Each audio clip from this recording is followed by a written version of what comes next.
بسم الله الرحمن الرحيم الحمد لله رب العالمين والصلاة والسلام على أشرف الخلق والمرسلين إمامنا محمد وعلى آله وأصحابه أجمعين اللهم لا سهل إلا ما جعلته سهلا وأنت تجعل الحزن إذا شئت سهلا بقدرتك يا أرحم الراحمين أما بعد السلام عليكم ورحمة الله تعالى وبركاته. Qadrdonlar, savol bot kanalimizga bir muhim savol kelibdi. Muhriddinmi degan boladan, meni bir telefonimda internet yo'qligi uchun uni ocha olmayapman. Lekin savolni o'zini ko'chirib oldim. Savolni bilishimizdan oldin bugungi kunda musulmon yurtlariga har tarafdan xuruj bo'layotganligi sir emas. O'sha xurujlardan biri missionerlik harakatlari ekanligi ham ko'pchilikka ma'lum. Missionerlik harakatlari, missiya bu vazifa degani, missioner o'sha vazifani ado qiluvchi, missiya ado qiluvchi shaxs deyiladi. Bularning orqasida moliyaviy, ya'ni dastak bor, siyosatlar bor, davlatlar bor. Ular musulmon o'lkalariga kirib, o'zlarining turli shubha uyg'otuvchi fikr g'oyalari bilan musulmonlarni qalblariga shubha tushirish, ularning o'rtasida ixtilof chiqarish, o'z dinlariga bo'lgan ishonchlarini ya'ni yo'qqa chiqarishlik uchun harakatni boshlashadi. Missionerlik harakatlari asosan ya'ni musulmon yurtlariga kirib kelar ekan, musulmonlarning Qur'on va hadisga bo'lgan ishonchlarini dars ketkizishlik vazifasini zimmalariga olishgan. Musulmonlar ichida ma'lum bir toifaning o'z manbalariga shubhasi yuzaga chiqsa, musulmonlar o'rtasida ixtilof yuzaga chiqadi. Bu ixtilofning oqibatida o'sha zamonaviy mustamlakachilikning asoslari yuzaga keladi. Chunki musulmonlar orasida o'zini dinini tark qilgan odamlar shakllantirilsa, ular mahallalarda odamlarning nafratiga uchraydi. O'lib qolsa, borib musulmonlarning qabristoniga ko'milmaydi. Janozada to'polon bo'ladi, qabristonga olib borsa to'polon bo'ladi. Xullas, butun boshli millatni orasida ixtilof, janjal ko'payib, qo'zg'ab, odamlar bu masalalarda turli xil muammolarni demak yuzaga keltirsa, keyin tashqaridan vijdon erkinligi, diniy erkinlik, so'z erkinligi degan bahonalar bilan millatni ichiga kirib kelishlikka va bularni haqqi bor bunday dinni tark qilishlikka degan da'vo bilan musulmon o'lkalarini loyqalashlikni reja qilib olishgan. Men qisqaroq aytayapman, buni ichida ko'p ishlar bor. Missionerlik harakatlari boshqa dinga musulmonlarni o'tkazishlik mavzusi bo'lganligi uchun buni ilmiy asosda juda yaxshi o'rganishadi. Xossatan orientalistlar sharq xalqining dinini, aqidasi, urf-odatlari kelib chiqishini o'rganib, ularni tilini o'zlashtirib, ularning ichida qayerdan ixtilof chiqarsa bo'ladi degan mavzularni ilmiy asosda missionerlarni qo'liga berishadi. Ular kelib o'sha shubhalarni tarqatishadi. Musulmonlar ichida ahli ilmlar mana bu shubhalarga o'z vaqtida raddiyalar berib turishmasa, tarixda ham ko'zga ko'ringan hodisalar juda katta yurtlarni, musulmon xalqlarini parchalab, hatto yerlarini ham tortib olishgacha borishadi. Sharqiy Temurda xuddi shunday hodisalar bo'lgan. Afrika o'lkalariga missionerlar borib, ularga o'sha o'zlarini targ'ibotlari, hiyla nayrang makrlari bilan borishib, oxiri ularning yerlarini o'zlashtirib olishdi. Butun boshli yurtni, Sharqiy Temurni ikkiga bo'lib olishdi. Yarmi musulmonlar, yarmi nasroniylar bo'lib ketdi. Endi mana bu etaplarda juda ko'p narsadan foydalanishadi. Masalan, asosiy ixtiloflar Payg'ambarimiz sollallohu alayhi va sallamning zamonlaridagi hadislardan, Qur'oni Karim oyatlaridan o'sha odamlar bir qaraganda to'g'ri yechimini tushuna olmaydigan, uning tarixiga, asosiga kirishmaguncha buni asli nima ekanligini tushuna olmaydigan mavzularni qo'zg'ash bilan boshlanadi. Mana bu joyda bittasi shunaqa mavzuni qo'zg'ayapti. Va e'tibor beradigan bo'lsangiz, missionerlik, ya'ni nasroniy diniga musulmonlarni targ'ib qilishlikda birinchi etap bilan odamlar nasroniy bo'la olmaydi. Musulmon odamga nasroniy bo'l desangiz, xuddi orqaga ketishga o'xshaydi. Orqaga ketishga o'xshaydida, odamlar buni psixologik jarayonda ham qabul qilmaydi.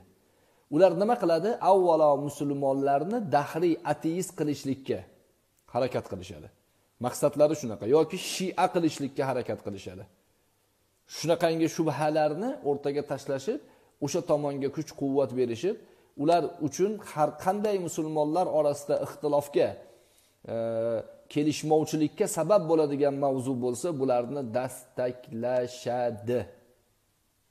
Bizni oramizda hozir ijtimoiy tarmoqlarda dahriylik tashviqot targ'ibotlarini olib borayotgan odamlarni yaxshilab tekshiring, aslan bular missionerlar bo'lib chiqadi. Bularning faoliyati missionerlik bo'lib chiqadi. Nimaga? Musulmonlarni dahriy qilishlik xuddi islomdan chiqarib yorsa, endi unga din kerak, qaysi din yaxshi desa, keyin nasroniylikka o'tqizish oson bo'ladi degan ilmiy orqasida katta bir fan asosida fundament quyilgan uslublar, metodologiyalar bor. O'sha metodlardan biri mana shu missionerlik harakatlari, urinishlarida qo'llaniladi. Bu joyda aytayapti, bir nasroniy ekan, xullas o'zbekcha gapiryapti ekan. Ichimizdan chiqqan shunaqa pulga muhtoj, millati, dini, nomusini sotishi mumkin bo'lgan odamlarni olib borib Amerikada, Angliyada, Koreyada bu joylarga borib sayohat qildirib kelishadi, o'qitishadi, o'rgatishadi, keyin kelib bizni ichimizda shunaqangi shubhalarni tarqatishadi. Bittasi aytayapti, mana savol beryapti ekan, bir musulmon menga savol beryapti. Menga savol berdi, yecholmay qoldim deyapti. Mana shu xavfli urinish jarayonlar. Oramizdagi ixtilof qo'zg'ayotganlarning aksariyatiga o'sha missionerlik harakatlarini qo'llab-quvvatlayotgan davlatlar kuch beradi. Hizb-ut Tahrirga ham ular mablag' beradi, ular tikadi. Agon orqanglarda biz bosinglar gazni deydiganlar ular. Avvalam suhbatlarda aytdik, salafiylik tushunchasiga Yevropa kuch bergan. Usmoniy xilofotini ag'darish uchun Saudiya hukumatiga davlat o'laroq, undan keyin Iordaniya, Suriya, Birlashgan Arab Amirligi yaqinda bo'ldi, Arab amirliklari, Kuvayt, shunga o'xshagan katta-katta davlatlarga pul tikishgan. Ularning ichida labbay deganlari bor yoki itoat qilmaganlari bor. Itoat qilmaganlarini bugungi kunda urush o'choqlari sifatida ko'rib turibmiz. Itoat qilmagan, askariy quvvati kuchli bo'lgan musulmon jamiyatlarni qanaqa ahvolga solishdi.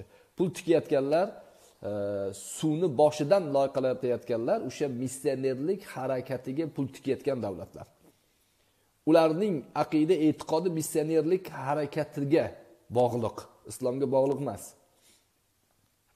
Ular islomga missionerlik harakati bilan asosan mana shu, hozir men bu savolga biroz to'xtalaman.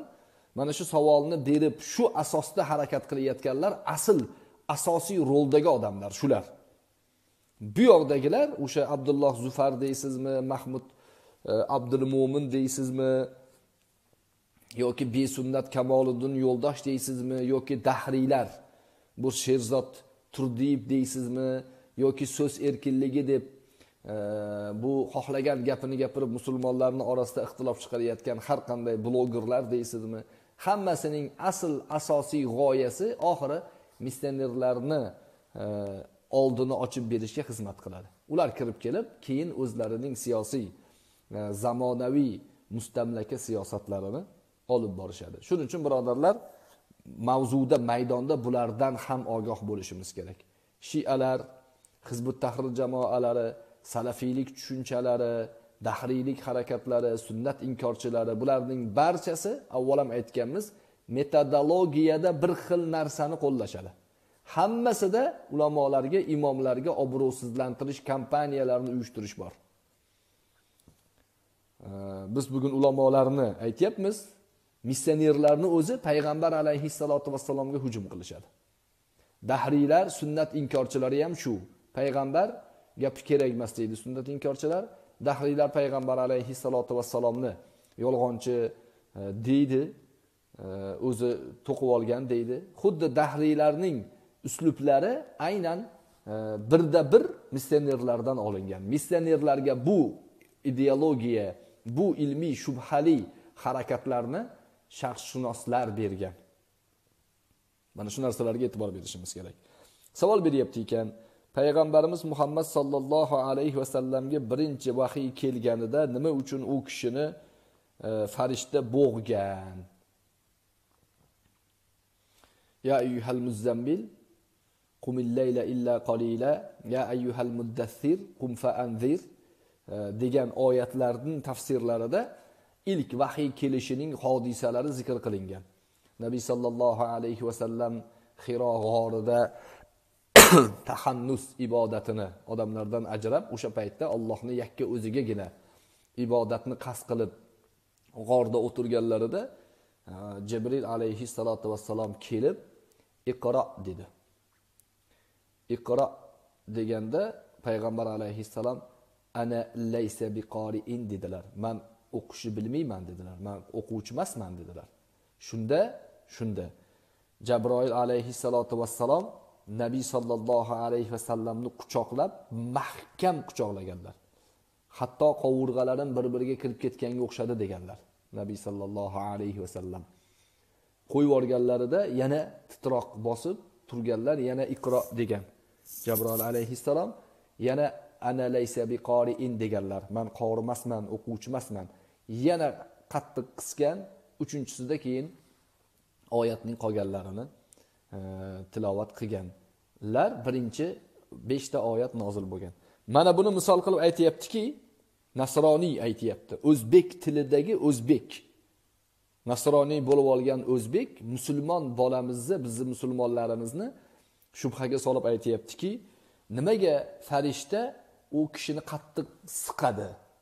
U siqib odamga zarar yetkazadigan narsa shayton, iblis u. U Muhammad yolg'onchi iblisi nomidan gapirgan, shaytonni nomidan gapirgan, unga farishta kelmagan. Mana o'zi aytib turibdi-ku, qattiq qisgan ekan-ku deyapti. Bu shubha bu. Bunga quloq solib rostdan-ku deyish o'zi xatar bu. Na'uzubillah. Buni ma'noni burish bor, tadris deydi buni, so'z o'yini bor. Bir odam hayajonlansa yoki ichiga titroq kirsa va u o'sha oyog'i qaltirab, tizzalari qaltirab, o'zi sovuq qotganga o'xshab o'zini tuta olmay qolsa, unga eng yaxshi dastak borib yaxshilab quchoqlash. Buni psixologiya bugun ilmiy fan isbotlaydi. Insonni yaxshilab mahkam quchoqlab qo'ysangiz, insonda iroda qaytadi orqaga. Ruhiy taskin paydo bo'ladi. Vahiyning qudrati, vahiyning og'irligi shu darajada ediki, birinchi vahiy payg'ambar alayhissalotu vassalomga kelyapti. Iqro, Jabroil Allohning kalomini Rasulullohga o'qib beryaptilar. Bu paytda payg'ambar alayhissalotu vassalomni titroq tutishligi tabiiy. O'ta yuksak, o'ta haybat ro'barosida u zotni bunaqangi vaziyatda titroq tutishligi tabiiy. O'sha titroqni ketkazishlik uchun Jibril alayhissalotu vassalom Nabiy alayhissalotu vassalomni quchoqlaganlar. Bu tashbih u.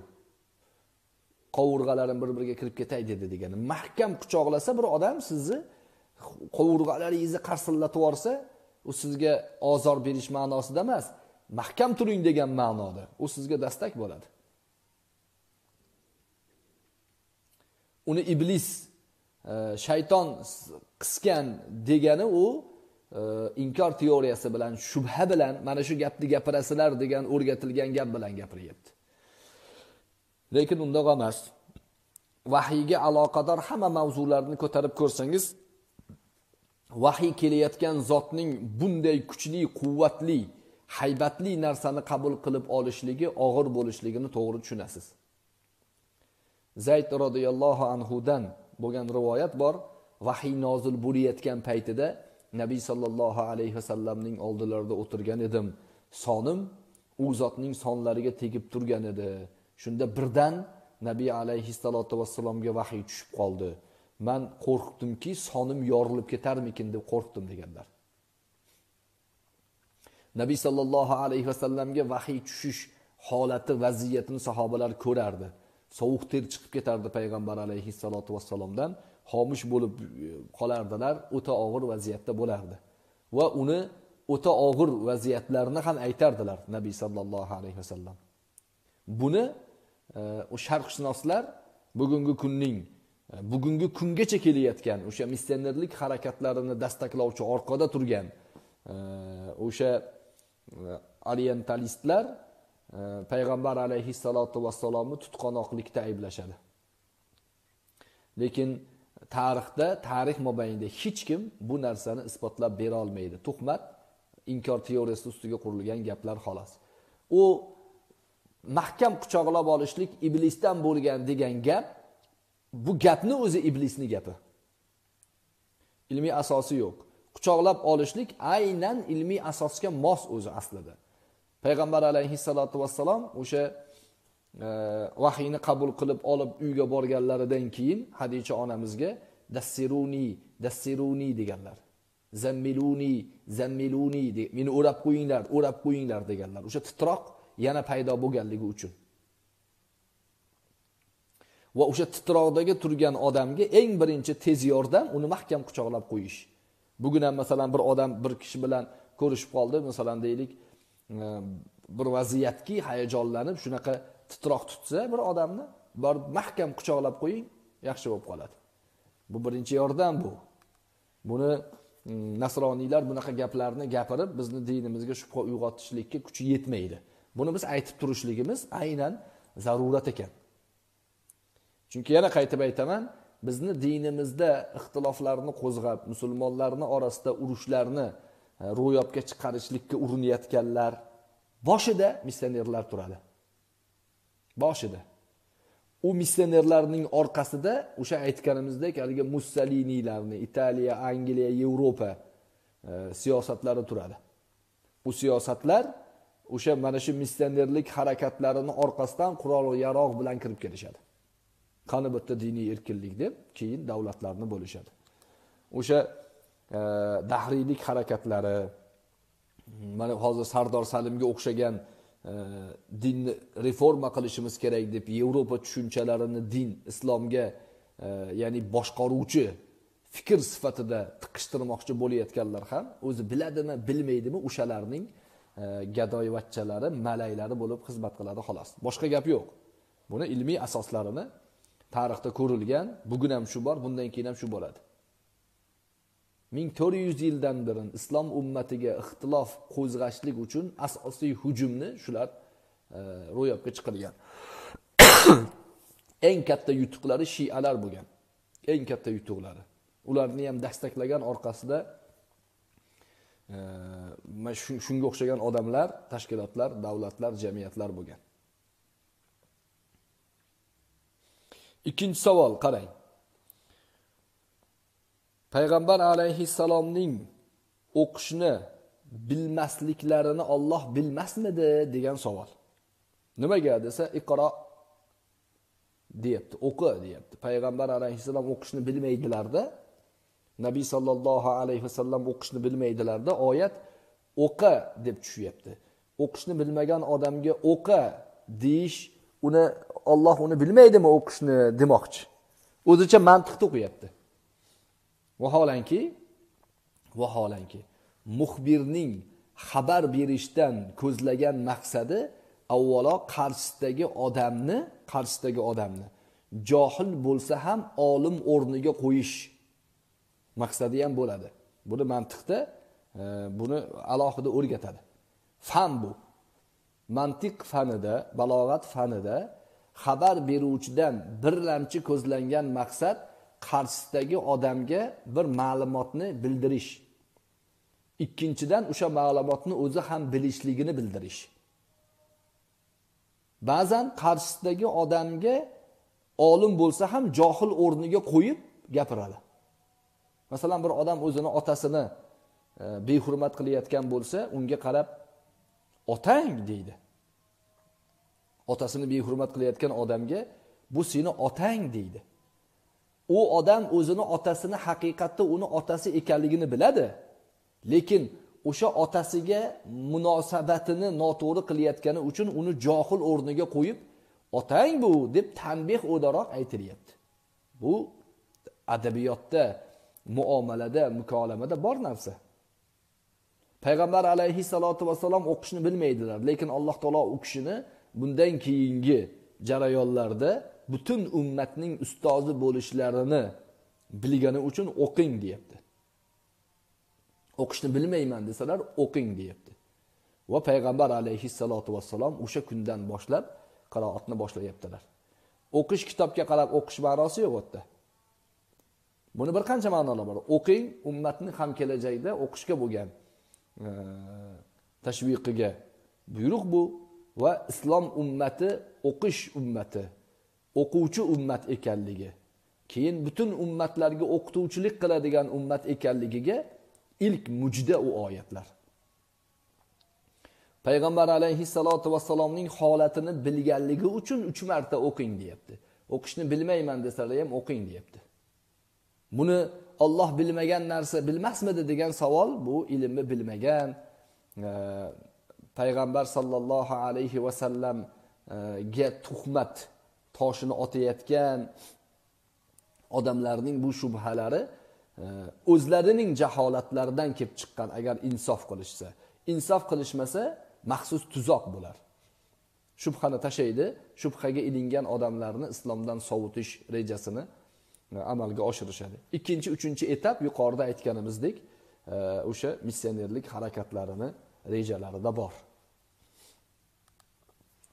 Bir odamni bir narsani bilmasa, uni biladi. Sen bilasan-ku, shu yoshga kirib ham bilmaysanmi degan ma'noda gapirish mumkin unga. Mumkin unga.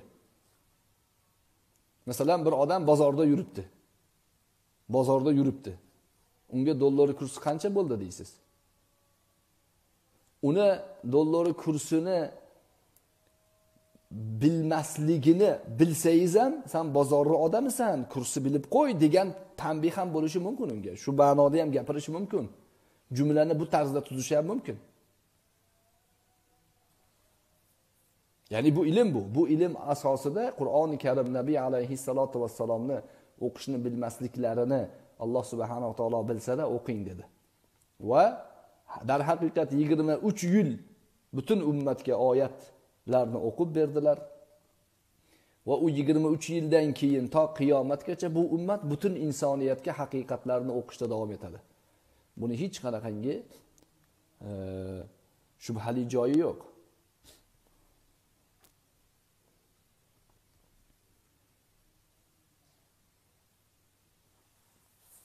Yana bitta shubhali gapni tashayapti o'rtaga. Juda ham bular puxta ishlangan shubhalar. Bu yerda 69-oyat, 69-sura, 46-oyat debdi. Bu qaysi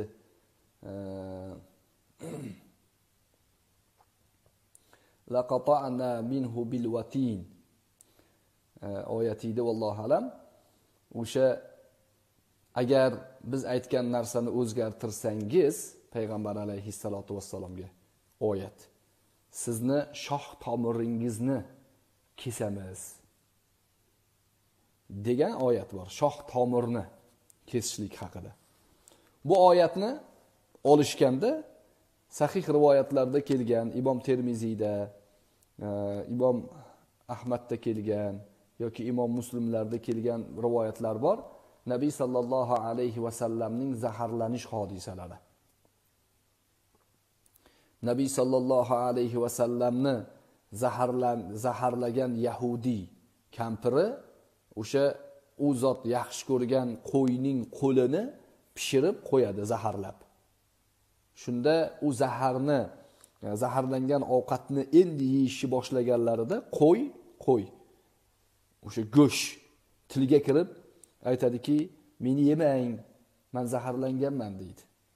Lekin yo'llarida Bishir ibn al-Bara radhiyallohu anhu bir tishlanma yeb yutgan bo'ladilar. O'sha zahoti til tortmay halok bo'ladilar.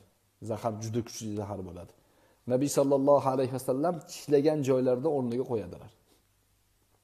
Tishlagan joylarda o'rniga qo'yadilar va qolganlarga qo'linglarni tortinglar deydilar. Qolganlar ham qo'llarini tortishadi. Lekin Bishir ibn Bara radhiyallohu anhu halok bo'ladilar. Shunda kampir chaqirib aytadilarki, nimaga bu ishni qilding? Nimaga zaharlading deydilar. Desalar, u aytadiki, agar payg'ambar bo'lsangiz sizga ta'sir qilmaydi. Agar yolg'onchi bo'lsangiz, sizni bu odamlarni sizdan qutqaray dedim deydi. Lekin uni o'limga hukm qiladilar, payg'ambarni zaharlagan odamni va Nabiy sallallohu alayhi vasallamga o'sha bir tishlam zaharni ta'siri to vafot etgunlarigacha bilim sezilib turadi. Oysha onamizdan rivoyat bor, vafot etayotganlarida o'sha kampirning zaharlagan zaharining ta'mi hali ham tomog'imda turibdi deganlar. Bosh og'rig'i bilan vafot etganlar. Shuni misol qilib, yuqorida agar Qur'onga bir narsa qo'shsangiz, sizni shoh tomiringizni kesamiz degan oyatni ikkalasini jamlab, nasroniylarni, missionerlarni qilayotgan ishini qarang. Bularga orqada turib, ya'ni yem berayotgan sharqshunoslarning qilig'ini qarang. Muhammad Qur'onga narsa qo'shgan, ya'ni u yolg'onchi payg'ambar bo'lgan. Shuning uchun Alloh uni shoh tomirini kesdi. Mana oyat turibdi-ku. Mana hadisda shoh tomiri kesilganligi o'zi e'tirof qilyapti-ku degan shubhani tarqatishgan. Ko'ryapsizmi shubhani, birodarlar? Eng xatarli dushman bular. Va buni davomida aytishadiki, Alloh o'zini payg'ambarini bunaqangi zaharlanib vafot tepishligini xohlamaydi. Mana Iso alayhissalomni ko'ringlar, Alloh osmon ko'targan deyapti, deydi bular. Nabiy sallallohu alayhi vasallamning zaharlanish hodisalari u zotning siz bilan bizga o'xshagan bashar ekanlariga dalil. U kishi yeydilar, ovqatlanadilar va zaharlanishlari ham mumkin. Mo'jiza o'zlarining qo'llarida emasligiga dalil bu. Alloh taolo bersa mo'jizaga sohiblik qiladilar. Alloh bermasa mo'jiza u kishi o'zlari xohlagan paytda qila olmaydilar. Zahar bilan zaharlanishlari mumkin. Zahar bilan zaharlanishlari mumkin. Inson u kishi. Qul innama ana basharun mislukum. Ayting ey Muhammad alayhissalom, sizlarga o'xshagan men ham basharman. Sizlarga o'xshagan men ham oddiy basharman. Yuha ilay, menga faqat vahiy bo'lyapti. U vahiy annama ilahukum ilahu vahid. Sizlarning ilohinglar yagona Allohdir. Bu vahiy. Vahiy yetkazyapman. O'zi oddiy basharman degan narsani isboti bu. Payg'ambar alayhissalotu vassalomning zaharlanganliklari. Va Nabiy sallallohu alayhi vasallamning boshqa bir asarlarida keladi. O'limning achchig'i to'g'risida Alloh subhanahu va taolodan ummat tortadigan aziyatni tortishligini so'raganlar. Ummatda hammamizda bor o'lim achchig'i. Umar radhiyallohu anhu Abu Dardo radhiyallohu anhudan menga o'limning ta'rifini qilib ber deb so'raganlar. Shunda Abu Dardo aytganlarki, o'lim juda achchiq. Bir insonning ichiga daraxtni teskarisiga kiritilsa, daraxtning barcha shox shabbalari, barcha tomirlari inson tomirlariga o'rnatsa, daraxtni ildizini og'izdan chiqarib qo'yib, o'sha ildizdan sur'at bilan daraxtni tortib insonni ichidan sug'urib olsa, qanaqa og'riq bo'lishi mumkin? O'limda shunaqa og'riq bo'ladi deganlar. Inson o'lim musibatiga ro'baro kelganda dunyodagi har qanday musibat insonga yo'qqa o'xshab ko'rinadi. O'lim eng og'iri. O'limdan og'ir musibat yo'q insonning boshida. Nabiy sallallohu alayhi vasallam o'sha achchiqni ummatimning bu achchig'ini ham totib ko'ray deganlar va Alloh taolo shuning uchun u kishiga bergan. Payg'ambarimiz sallallohu alayhi vasallam boshlari og'riyotganini shikoyat qilganlarida sahobalardan birlari, shikoyat ma'nosida emas, aytganlarida sahobalardan birlari shunchalik qattiq og'riyaptimi deganda aytganlarki, payg'ambarning musibati ikki hissa bo'ladi deganlar. Payg'ambar alayhissalatu vassalomning bosh og'riqlari oddiy boshqa odamlarning bosh og'rig'idan 2 barobar ko'p bo'ladi. Nimaga? Sahobalar aytganki, ajr ham shunaqa bo'ladi ya Rasululloh deganlarda, na'am deganlar, to'g'ri deganlar. Ajr ham shunaqa bo'ladi. Payg'ambarning ajri balandroq bo'ladi, ya'ni.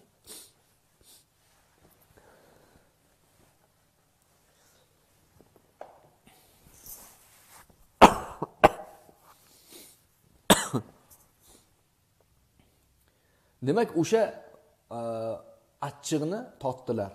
Vafot etayotganlarida o'lim shu qadar achchiqmi, shu qadar achchiqmi deganlar. Payg'ambar alayhissalatu vassalomning suvni olib peshonalariga suv surtaganlari, o'lim vaziyatining juda holati og'ir bo'lganligini va shu bilan birga ajr ham shunaqa yuksak ekanligiga dalolat qiladi. Endi bu missionerlar Iso alayhissalatu vassalomni o'zlari aslida, birodarlar, o'zlari hojga qoqilganligini iddao qilishadi. Ularning bugungi kundagi to'qilgan, qo'shilgan injillarida Iso alayhissalatu vassalomni hojga qoqib o'ldirganlari, 3 kungacha o'lib yotganligi va keyin osmonga ko'tarilganligi aytishadi. To u kishi o'sha hojga qoqilguncha necha ming darra uriladi. Kinolarni ham ishlashdi o'sha injil asosida. U unaqangi qiyinchilik, ya'ni dunyo mezoni bilan o'lchanganda qaralsa, ular xor bo'ldi deb ko'rilmaydi-da. Payg'ambarlarning bu vaziyatlari, bularning boshiga kelgan bunday og'ir hodisalar ularga nisbatan dunyodan o'tish mezoni hisoblanadi. O'lim ularni qo'rqitmaydi. Yahyo alayhissalom 7-8 yoshli bola, payg'ambar. Va ataynahul hukma sabiyya. Alloh taolo Qur'onda Yahyoga go'dakligida biz hukmni berdik, payg'ambarlikni. Shu kishini boshlarini olishgan, kallalarini olishgan. Zakariya alayhissalatu vassalomni arralab o'ldirishgan, arralab.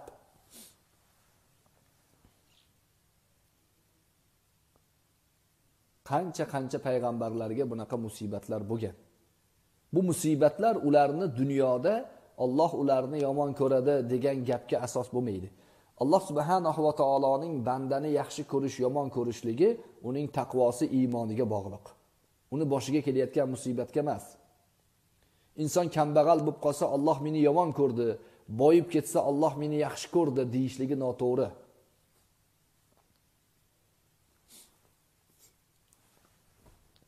Alloh taolo sizga iymon bergan bo'lsa, xotirjam bo'ling, sizni Alloh yaxshi ko'radi. Iymonsizlik bu Allohning g'azabi bu. Alloh yomon ko'rgan odamlar iymonsiz bo'ladi. Bu mezon, bu o'lchov nasroniylarda yo'qligi va orqalarida maxsus rejalik shubhalar tarqatishlik planlari borligi uchun bularni qabul qilmaydi ular. Shuning uchun bilib qo'yingki, bu oyatni aytib, mana bunday bo'lgan ekan-ku, shoh tomirlari kesilgan ekan-ku degan shubhaga aytasizki yo'q. Nabiy alayhissalatu vassalomga bu bashar ekanliklarining hikmati o'laroq bu musibat berilgan. Va ular Qur'onga ishonadigan bo'lsa, Qur'onga mutlaqo ishonishlari kerak.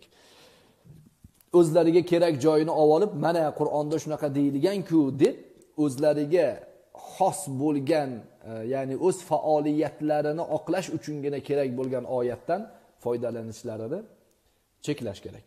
Ya'ni aytish kerak. Qur'onga hammasiga ishonasanmi? Shu Qur'on haqiqiy deyapsanmi? Sen nasroniy, ha? Shunaqa. Mana shu oyatga ishonasanmi? Ha, boshqa oyat ham bor. "Va ma arsalnaka illa rahmatan lil alamin." Sizni biz faqat va faqat butun olamlarga rahmat qilib jo'natdik, deyapti Alloh taolo. Wadduha wal-layli idza saja ma wadda'aka robbuka wa ma qala. Robbingiz sizni tark qilib tashlab qo'ygani yo'q, deyapti Alloh taolo. Bir oyatda la'amruka yoki la'umruka, umringizga qasam deyapti bir joyda Alloh taolo. Payg'ambarimizning umrlarini muqaddas, ya'ni e'tiborli, ibratli umr o'laroq o'sha umrga qasam ichyapti Alloh taolo. Bu oyatlarni ham o'qing, o'y nasroniylar. Bu oyatlar ham o'sha payg'ambar alayhissalotu vassalom haqlarida. Bitta oyatni olib, yarimta hadisni keltirib, bularni qo'shib chatishtirib, mana bu payg'ambar emas deyishlik, o'zini o'zi inkor qilishlik. Payg'ambarimizni payg'ambar emas derkanda bular va unga dalil qilib Rasulullohga nozil bo'lgan Qur'onni dalil qilishar ekan. Kulgili emasmi? Bu shubhani musulmonlarning ichiga tarqatishar ekan. Va bunga ilinayotganlar borligi uchun tarqatishyapti, birodarlar. Mana shu metodologiyani yaxshilab ya'ni o'zlashtirib oling. Bu metodologiya asosiy boshida, ya'ni o'raning tagida asli missionerlar turibdi. Sal yuqoriga chiqsangiz, dahriylar, shu missionerlarning missiyasiga xizmat qiladigan dahriylar bor. Xudosizlar, ateistlar, teistlar, deistlar. Hozir musulmon o'lkalarining hammasida bu toifani tarqatishyapti. Bor, bularga pul to'lanadi. Turkiyada Mibo deganlari bor, Gik TV deganlari bor, turli xillari bor. Hozir ateistlarning darnaklari ochildi.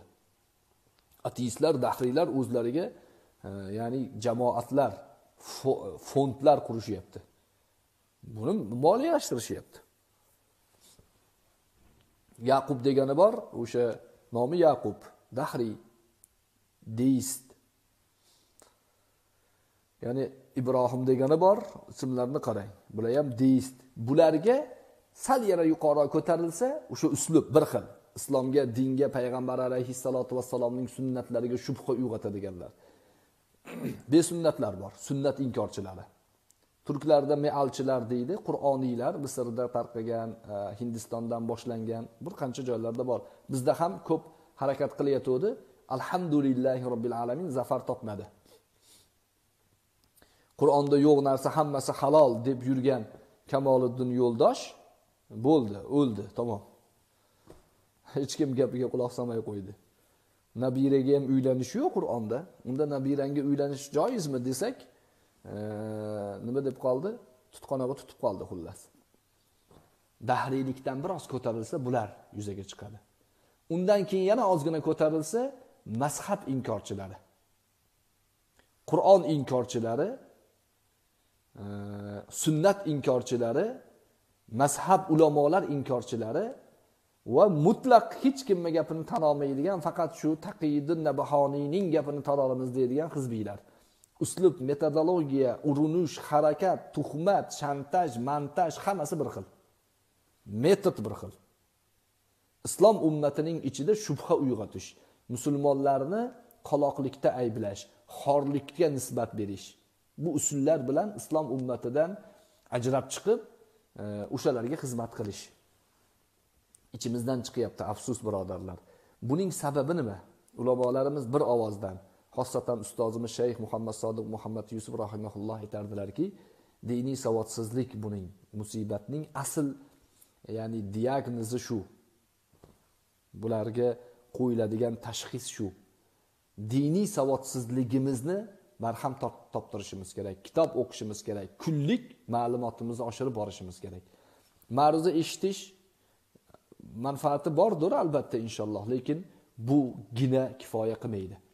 Kitob o'qib o'rganib borishimiz kerak. Savollarni qarang, o'zbekcha yozishyapti. O'zbekcha saytlari, YouTube'da kanallari bor ekan bularni. Musulmonlarga shubha uyg'otib yotishibdi.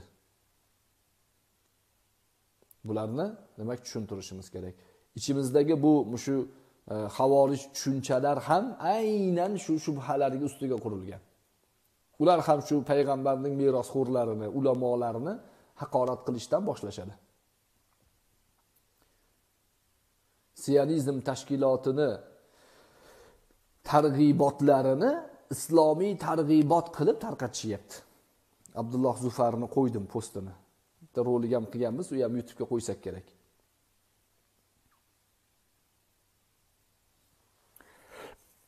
Masxara qilinglar ularni deb rahmatulloh domla, Abdulaziz Mansur, Nuriddin domla, bir qancha ahli ilm imomlar, ummatning O'zbekistonning ichida yurgan musulmonlarning imomlari, xatosi, kamchiligi, insoniy, bashariy xatolari bor insonning hammasini. Shu insonlarni masxara qilinglar deb rasmlarini qo'yib, butun YouTube ijtimoiy tarmog'ini to'ldirib olishdi masxaraga. Uyalmasdan tarafini olishyapti. Endi qarang-da, ulamolarni payg'ambar alayhissalotu vassalom Hasson ibn Sabit radhiyallohu anhuga, Hasson ibn Sabit radhiyallohu anhuni mashhur shoir odam bo'lganlar. Johiliyat paytini shoirlaridan ko'p she'rlari keltiriladi. Bu kishini mushriklar payg'ambar alayhissalotu vassalomni hajuv qilsa, u kishi ham ularga hajuv bilan, ularni masxara qilish bilan she'r yozardilar va buni til jihodi derdilar o'zlari. Payg'ambar alayhissalotu vassalom hajuv qiling, ularga o'qday tegadi deganlar. Bu hadisni o'qib, sahih rivoyat bu. Hadis ochiq oydin mushriklarni payg'ambar alayhissalotu vassalomni masxara qilgan odamlarga tegishli bu. Bugungi kunda o'sha mayli masxaravoz bo'ladimi, askiyachi bo'ladimi, kim payg'ambar alayhissalotu vassalomni masxara qilsa, unga qarshi ishlatsa bo'lar buni.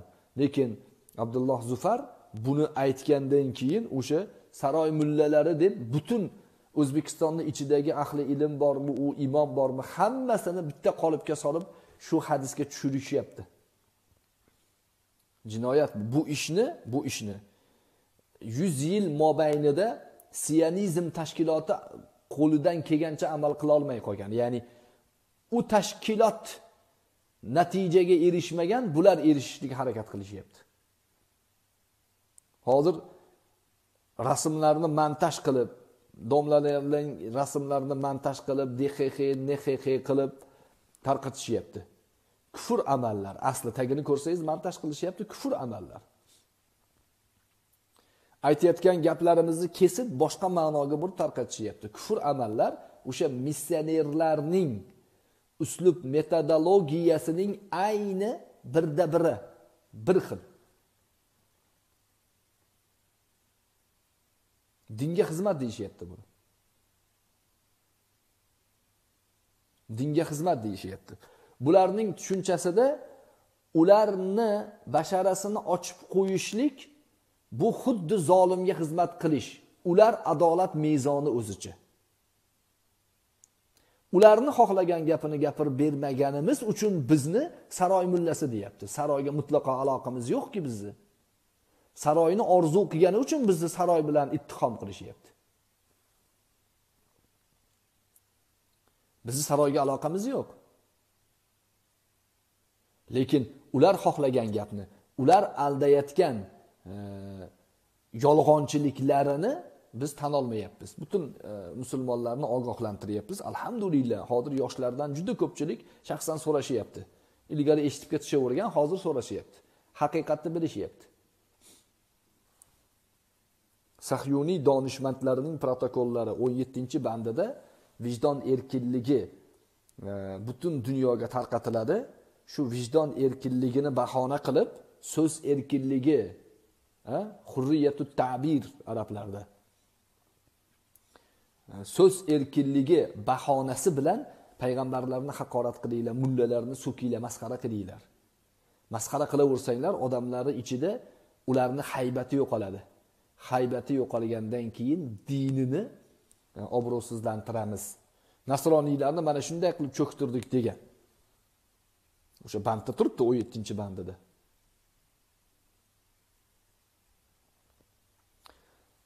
Abdulloh Zufar sahih rivoyatdan keltirib xuddiki davomida imomlarni mana shunday qilib masxara qilishlikka targ'ib qilyapti. Targ'ib bir xil. Maqsad bir xil. Alloh subhanahu va taolo Qur'oni Karimda munofiqlarni aytdi.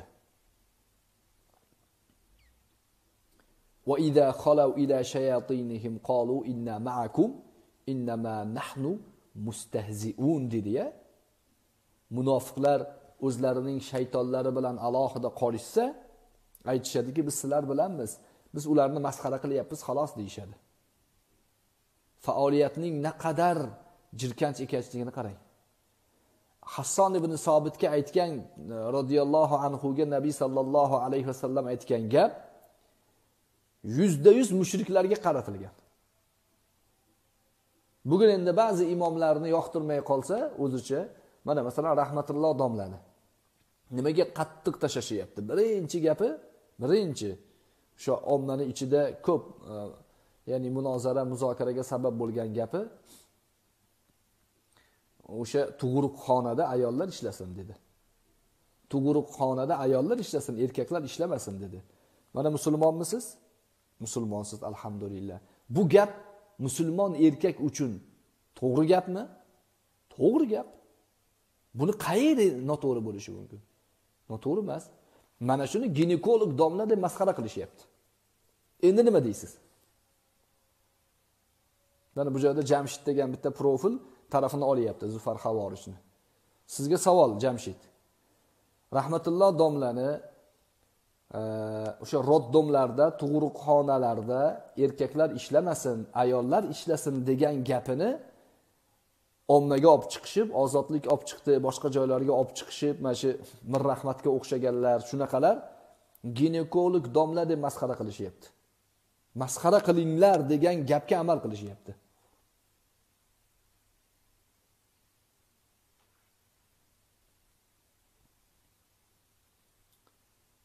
Ginekolog domla deb masxara qilish joizmi? Shar'an to'g'ri gapni gapiryapti-yu.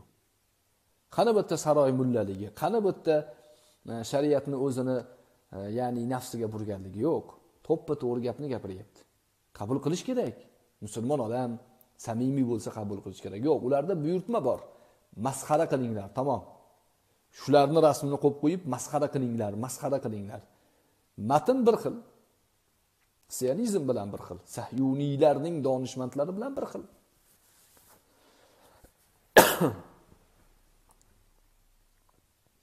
Ulamolarni masxara qilish, o'zicha tushunib olgan, o'zicha fikrlab olgan narsasi bilan masxara qilish kufr, birodarlar.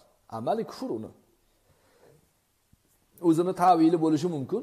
Fosiqlik qilib bu gaplarni fosiqlikka yo'yib, uni biz iymonini qutqarishga harakat qilarmiz, lekin o'zi xavotir qilsin.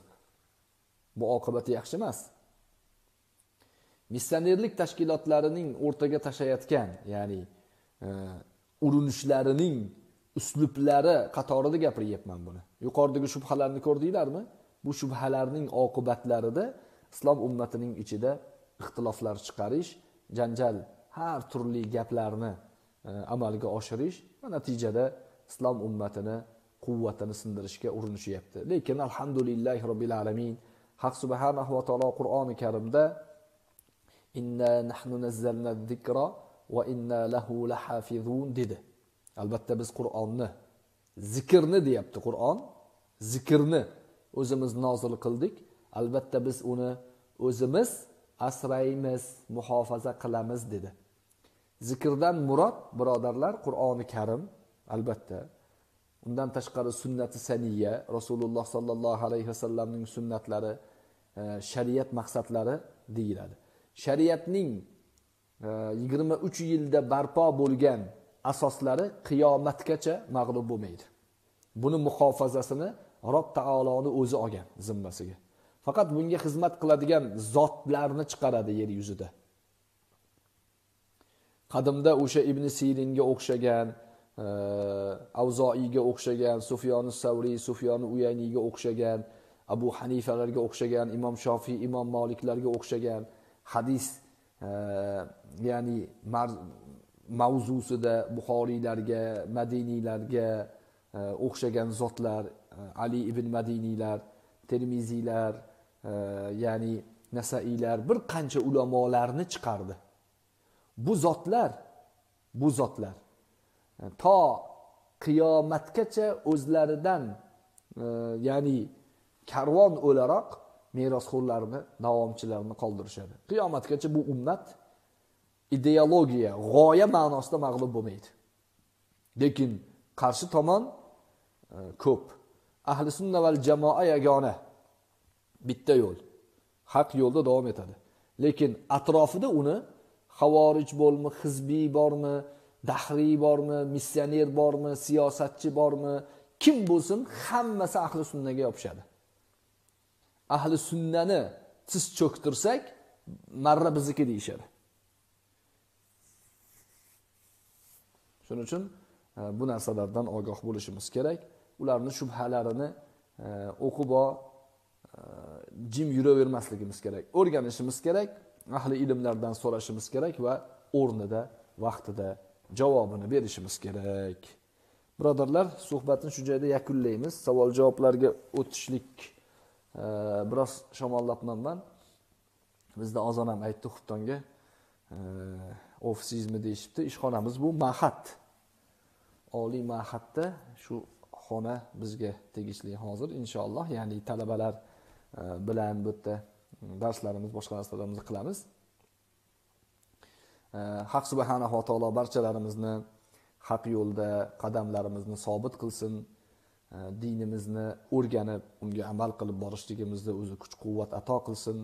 Ulamolarimizni hurmat qilib, ularning biz talabalarga manfaatlaridan foydalanib borishimizda o'zi tavfiq, kuch-quvvat, hidoyat ato qilsin.